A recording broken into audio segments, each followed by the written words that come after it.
screech and hurt everybody's ears. So, not praying, I'll hold the mic right.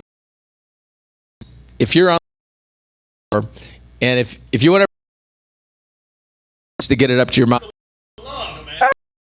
yeah, microphone puff. And they usually come a package of. You really want your own puff. Last thing, I was at his circumcision, so we're bonded in a way that most men are not bonded. Yes, I didn't perform it, but I was there. So, yeah, hey Rabbi. Yeah, good. Anybody else? Was the things that I talked about today related to God's purpose for Israel? Was that new to anybody today? Anybody for the first time hear that and go, "Wow, I just didn't know that before"? Yeah.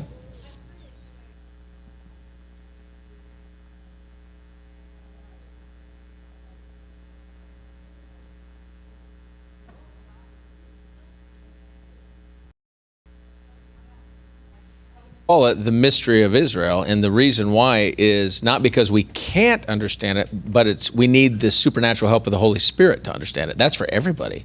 That is for everybody. So you're just like everybody else, where we just start, God, give me a heart to you see and feel what it's. And so one more is if we stop there, then we don't receive him in the fullness of who he is.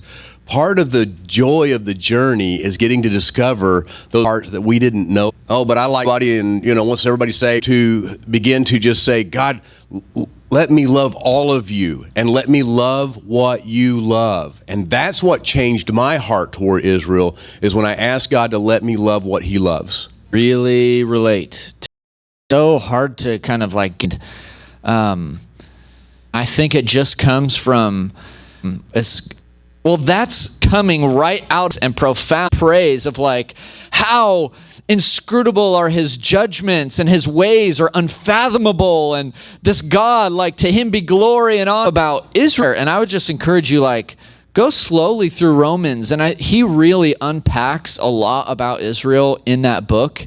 And as Christians, we usually read Romans and God's grace. Truth is that Israel and grace are actually intertwined, and the theology of Israel, the theology of grace are in soul, and will grow. You won't go backwards when you grow in understanding the theology of Israel. It will just make your heart appreciate his grace, his goodness and mercy. But I mean, it's hard. Like, this is a topic that, how could we just talk about this in one setting, How could we nail it down? But anyway, I just want to encourage you. It's so deep and a crazy. Anyway. What did you do? You want a microphone.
Good. Okay, we only have a little bit of observations, model.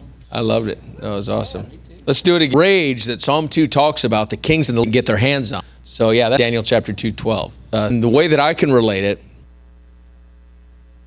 be really tight friends with a group of about 200 of them, and they were all survivors.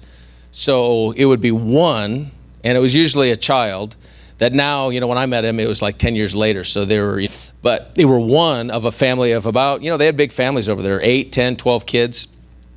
They were the one survivor. The rest of their families were martyred and stuff like that.